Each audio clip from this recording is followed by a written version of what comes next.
From our perspective, looks at the lives and behaviors of millennials, Generation Z, and the changes that are happening in our 21st century and the innovators that are making it happen. We will explore trends, technology, music, fashion, social media, business, science, the arts, faith, and lifestyle. We would look at their interests, how are they changing our 21st century, and what is causing market disruptions, and what does that mean? From our perspective, it's not just another talk show. There will be roving reporters from the Caribbean, Europe, and North America. This will be a show of learning, exploring, questioning, listening, and creative ideas. So come join us on Comcast, Verizon, and online.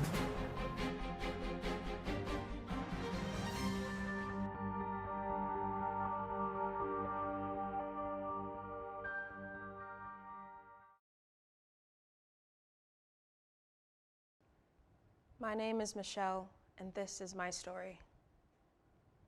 My name is Carla, and this is my story. My name is Chandra, and this is my story.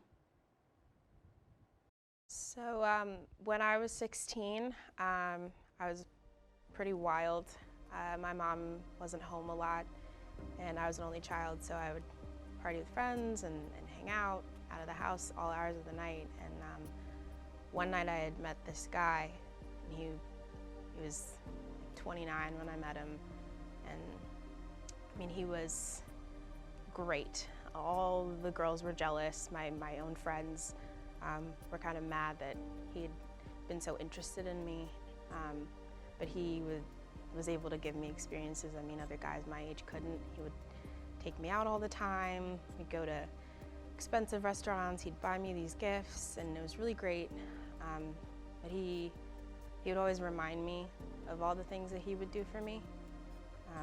So if there was any time where I felt like I wasn't hanging out with my own friends the same way that I was with him, he would say, "Oh, but I got you this necklace, so don't you think you should spend the time with me?" And I just felt so guilty. I kind of stopped hanging around my friends as much. But it was great because he was there for me. I mean, he would pick me up and take me to school, pick me up from school. And when I had said that I'd felt kind of lonely in my house, he let me come stay with him. So I spent most of that year in his house. And I remember I'd gone to school and I'd seen some of my friends whispering, and I was mad about it, and came back and I told him, and he'd said that he'd heard that they were saying really nasty things about me around town, that I was a gold digger and that I was ugly and stupid for hanging out with him, and he told me they were jealous. So after that, I really stopped talking and hanging out with them and spent even more time with him. And I mean, we were closer than I had been to anyone. I didn't feel as alone as I had normally felt. And so we started sleeping together. I didn't think anything of it. I mean, I hadn't been with anybody, and he made me feel so safe. And he would buy me things anytime I felt bad about it, or if I felt like I needed to talk to someone, he would be there. I mean, he was just everything. And a couple months down the line, I realized one night that I hadn't had my period in a while, and found out I was pregnant. And he was so pissed. He was so mad at me, and he was throwing my stuff in the trash and hitting the wall and telling me that I wasn't careful and I didn't appreciate all the things that he had done for me, because I was excited about it and I wanted to keep this child, and he didn't. So he told me that he would leave me if I kept it. I went home that night and my mom was there, and I told her, and I thought she'd be mad at me, but she wasn't mad at me, and she talked me through it. And I mean, I kept him. My son is 2 now, One day Eric tried to come back and tell me how sorry he was, but my mom called the cops and he was never to be seen again. She told me that I wasn't alone and that I didn't have to depend on anyone else. She'd always be there for me. I guess it's been, what, 5 years now? I was 18 years old, had some problems at home. My parents were separating and I was starting my freshman year in college. I was in a dark place mentally. I was living in the dorm halls with some friends and it was nice to be away from home, but then my roommate's father moved in with us. He seems nice, just trying to keep an eye on his daughter, just like any father would want to do. And he became like a father to us. He was friendly, cooked great meals, did our laundry, and he told us stories of his stint in the military, all the important people he knew in law enforcement, and the various countries he traveled to because of his work. He's always able to know when I felt low. He would come into my room and sit and talk. He said because he was in the military, he had some level of psychological training. So he was able to diagnose me with depression and suicidal tendencies, something I didn't know I had, but I believed him. He seemed so concerned, said he wanted to protect me. And I wasn't getting that at home. I mean, my parents were too busy arguing to even notice me. He told me to call my parents and tell them it was best that I didn't come home for summer break, that he's trained in psychology and because he would be able to help me get over my severe depression. And if I were to come home, things would only get worse. So I became a victim of sex trafficking, and it's still hard to say it, but I'm hoping my story can save someone like me. I never thought this could have happened. He wasn't some stranger from off the street that kidnapped me and dragged me into his car. I thought he was helping me, but I'm now learning that I was mentally groomed and manipulated by someone I trusted. And I wasn't the only one. I'm not the only one.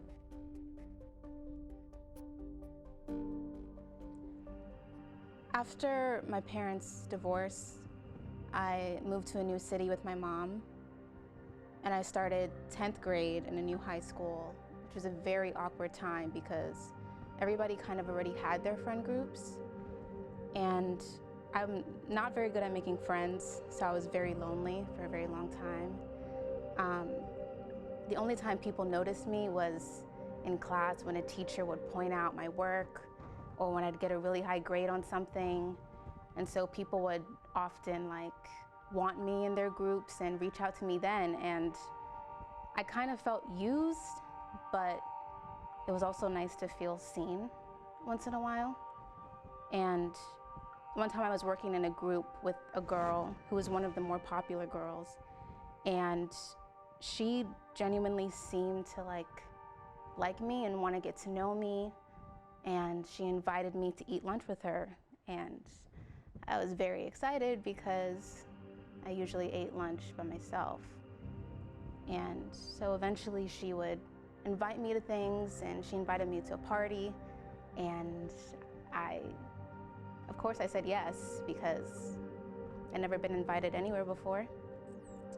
So I go to this party and it's a little uncomfortable at first, but then this guy approaches me, and he was really tall and really, really out of my league, and so I was really nervous.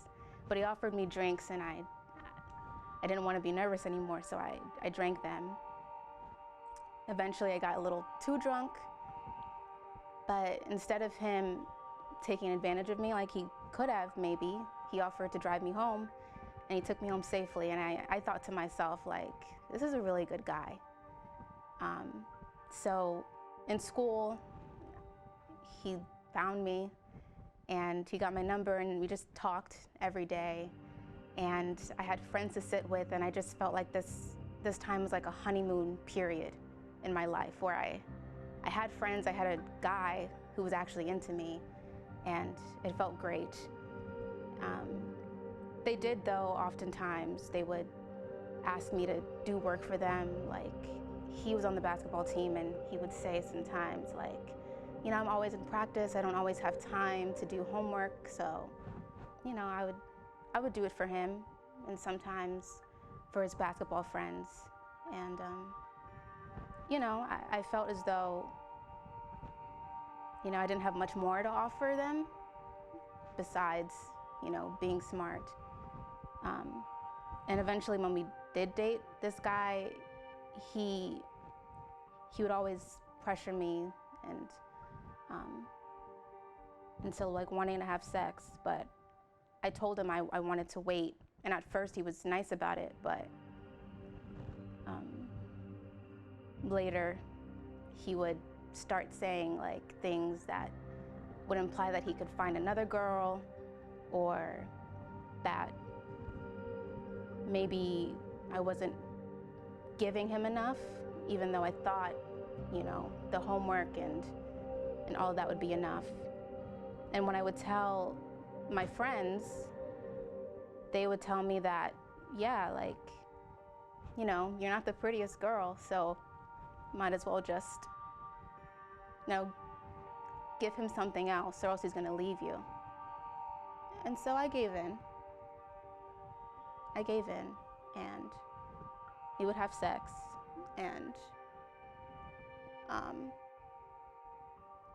he would also tell me certain ways that I should look so that he would want to be more intimate with me. Like, he would tell me to wear my hair a certain way or wear a certain wig or whatever just to please him. And I did it because, you know, he was gonna leave me.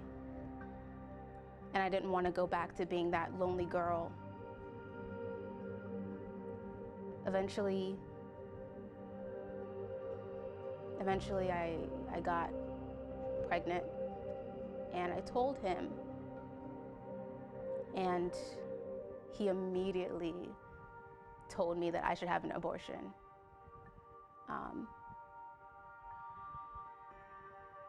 But I couldn't do it. So I kept the baby, but all of my friends were against me. He was against me. Everybody turned their backs on me. And I was alone again. But soon after that, actually, I lost the baby through a miscarriage. And so that's kind of when I realized that the whole time I never had friends, the whole time I never had a boyfriend or anybody who loved me.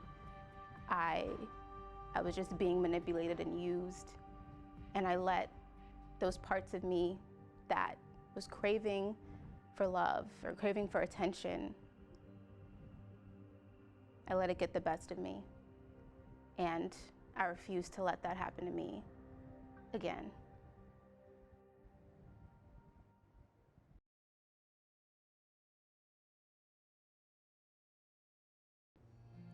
I would tell my younger self that you're not as alone as you think you are.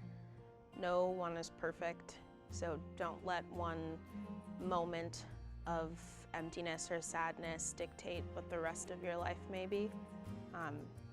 Don't let anyone sell you the idea that you can be perfectly happy all the time. It's okay to be sad sometimes and happy other times. If I could talk to my younger self, I would tell her that you have a right to speak up and to trust your gut. At the time, I felt like something was off, but was too afraid to voice my opinion and make my roommates upset. But I have a right to voice my concerns. So that's what I would tell her. I would tell my younger self that it's better to be alone than to be in bad company. The people that I was around and that I would call my friends, they didn't care about me. They only cared about what I could give them, and they made me feel as though that was the only thing about me that had any importance. And so I definitely think that if I would have just stayed true to myself and my values and what was important to me and stayed alone, I could have attracted maybe better friends, or even just being alone would have been fine.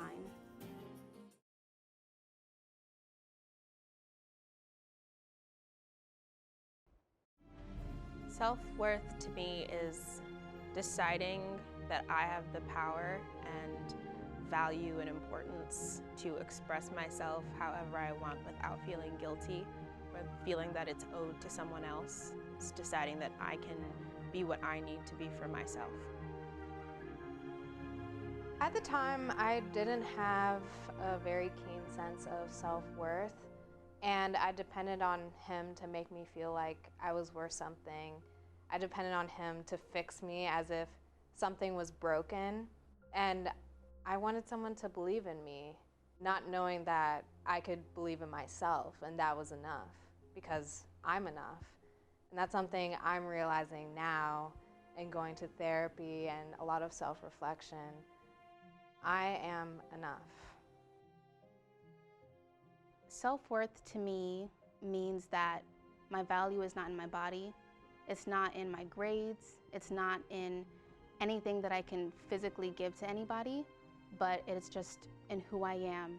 It means not compromising myself or my values or what I know is right to please anybody else.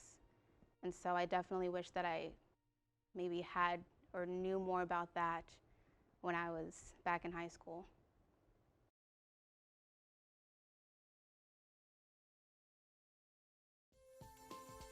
Now I'm just focusing on raising my son and continuing my education and just spending more time with my family and my friends who've been there for me and have been here for me since my son was born, and just making sure that I'm staying positive and really making sure I'm valuing my time that I have with the people I love.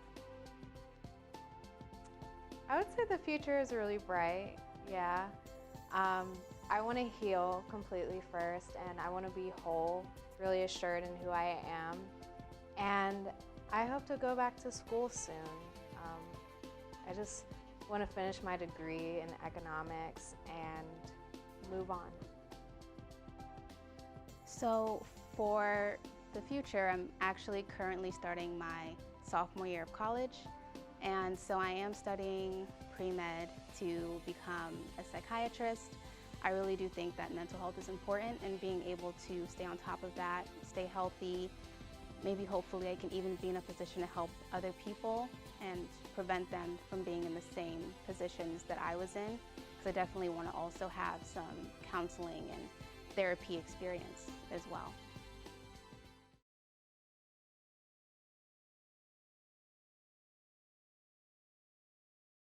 Can you give us some history about the Family Justice Center? Yes, the Family Justice Center was established in 2016 as an initiative of the Circuit Court for Prince George's County. This was a 7-year undertaking that included a number of key stakeholders, elected officials, survivors, as well as service providers that really wanted to do something in response to, I guess, the system, the way survivors of domestic violence, sexual assault, human trafficking, and even elder abuse, what they went through trying to access services. Typically, prior to the Family Justice Center, someone would have to go to maybe 4, 5, 6 different places to have their needs met. Wow. The Family Justice Center was a solution to that problem by putting all of the resources in one building. So now, with 23 organizations that are all co-located in one facility, a survivor can come in and have all of their needs met, whether it be for protection orders, assistance with housing, counseling, legal support. All of those resources are now made available in one building, the Family Justice Center. We call it the one-stop shop resource. That's amazing. Yeah. Marciel, can you give us a brief history of the University of Maryland Safe Center? Sure. University of Maryland Safe Center was created in 2016 with the partnership with the University of Maryland College Park, University of Maryland Baltimore. It was just a place created to help survivors.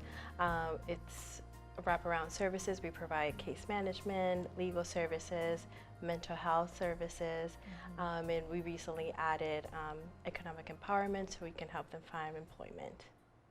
Awesome. So, Miss Denise, what areas do you think are most critical to survivors at this time? Well, you know, when we look at from experience what we're seeing, there are a number of survivors have a lot of needs. Generally speaking, it's not just one thing. They come with really needing a host of services. But those that have been identified, and from our statistics, what we're seeing, the majority are in need of legal support, civil legal services. Oftentimes they have issues with divorce, child custody, and even protection orders. You know, those are the documents or the civil remedies to help them stay safe, and that's very critical. And again, talking about the process, it can be intimidating, it can be frightening.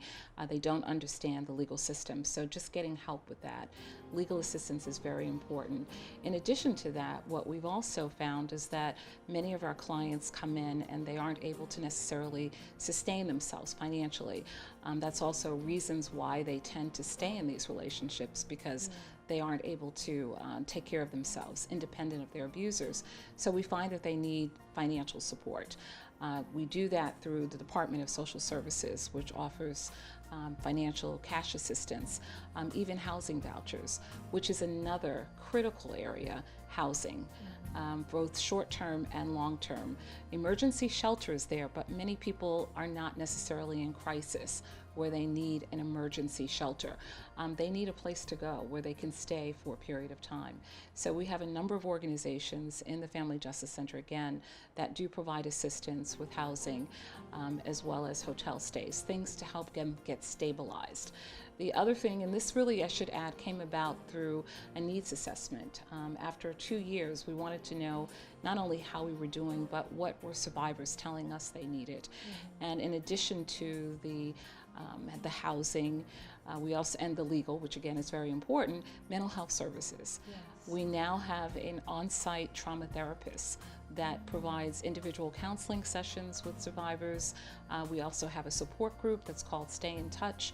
You know, these are the things that help them move forward, that help them heal, that help them recover, and do the things that are necessary to stay out of abusive relationships, because it can be a pattern, it is a cycle, and if you aren't aware of the signs, then of course you very easily end up in the same situation again. And then lastly, what we also realized was transportation was a problem. The Family Justice Center is not necessarily what I would consider centrally located. There aren't many ways to get there via public transportation, and many of our clients just did not have the resources to get there. So we were fortunate enough to purchase a van. We now have an 8-passenger van, and we provide transportation to and from the Family Justice Center. We've been able to take clients to the hospital, to shelters, hotels, as well as private residences. So that has been a tremendous resource and really has helped us to serve clients more efficiently. I'm sure. That's amazing. It is. It's been a real asset. Yes. So what can survivors expect when they come to the Family Justice Center? Well, first and foremost, the Family Justice Center is a very warm, as I said before, client-centered environment. From the moment you walk in, you will feel like you're at home. That was one of the things that we wanted to ensure, that it did not have an institutional feel. We have staff that are very well trained in working with individuals who are in crisis. So they will be greeted by, first we have a bilingual receptionist, we have 2 intake specialists, one also bilingual, and everything about the Family Justice Center, in addition to being very safe and secure, it's a very warm and holistic environment. We pride ourselves on working and treating people like individuals. They're not a number, and we treat them with respect. We recognize and honor them for the courage that it takes to come in and admit that you've been in a situation such as this. There's still a great deal of shame and embarrassment around being a victim. And when you come there, none of that exists. We treat people again as if they're family, and we want them to know that they're in the right place. Again, it's very, very secure. We have cameras throughout the building. We have security guards there. And then finally, I would add that we're also working very hard with our partners as well to make sure that we are honoring confidentiality. It's a very private and confidential situation. The information is not shared. So when people come, they don't have to worry about everyone knowing about their business or even the fact that they've been there. So as I said, most importantly, it's a very warm, holistic, and client-centered environment.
Green hat, red hat, oops.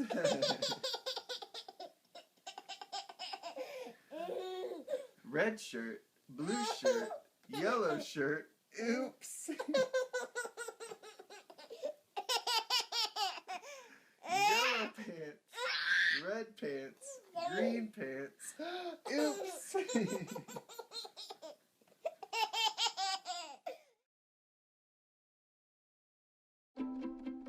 The color in my garden keeps the pink in my cheeks.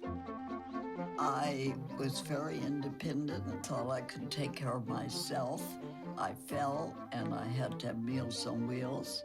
They're my savior. My name is Lola Silvestri. America, let's do lunch. Drop off a hot meal and say hello. Volunteer by donating your lunch break at americaletsdolunch.org.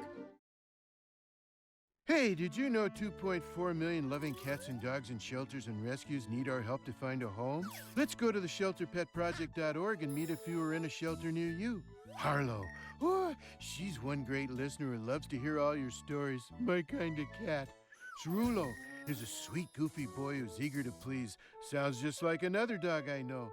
So go to theshelterpetproject.org, search your local shelters and rescues, and go for a cuddle with your next best friend. Adopt.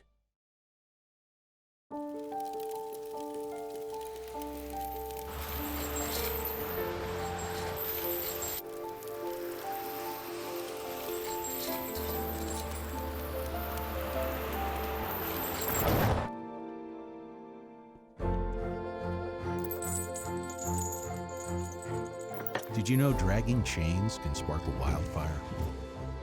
Only you can prevent wildfires.